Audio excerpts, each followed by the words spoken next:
Even a year later, I'm still pretty impressed by Samsung's work with its Gear S2.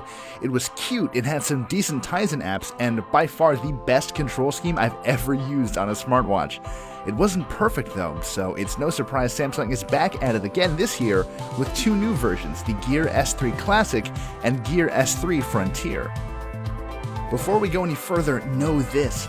Deep down inside, they're basically the same watch. Same dual-core Exynos processor, same 768 megabytes of RAM, same 380 mAh battery, same 1.3-inch screen running at a 360 by 360, same version of Tizen, same GPS, same altimeter and barometric pressure sensor. You get where I'm going with this. The differences between the two are almost completely cosmetic. The spinning bezel on the Classic, for example, is completely clean except for a textured edge for extra grippiness. Otherwise, it's just a lot of clean lines and pretty stainless steel. The Frontier, on the other hand, looks more rugged with its knurled buttons and chunky wristbands. They're actually equally sturdy with their IP68 water-resistant bodies and the Gorilla Glass SR Plus sheets covering their screens, but the Frontier definitely feels more like it's ready to rumble.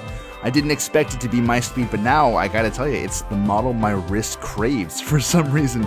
They're both very attractive watches, just in very different ways. The thing is, they're definitely not for everyone because they're so big. The Frontier and Classic bodies are 46 millimeters across, which means they can easily dwarf tinier wrists. Still, I've got pretty small arms, and both models felt pretty comfortable to me. They weren't overly heavy, and though the leather bands were stiff, that's just one of those issues that works itself out over time. Anyway, the only real substantive difference between these two watches is wireless connectivity. The Frontier gets an integrated LTE radio for HD calling, while the Classic just has Bluetooth and Wi-Fi. The move makes sense. The Frontier's cellular connection obviously could save a life in the wilderness, but it seems sort of odd to leave it out of the ostensibly fancier model. Meanwhile, Samsung has done a really nice job expanding what these Tizen-powered watches are capable of. You can now twist the bezel to silence alarms and answer phone calls, for instance, and pay for your coffee with Samsung Pay.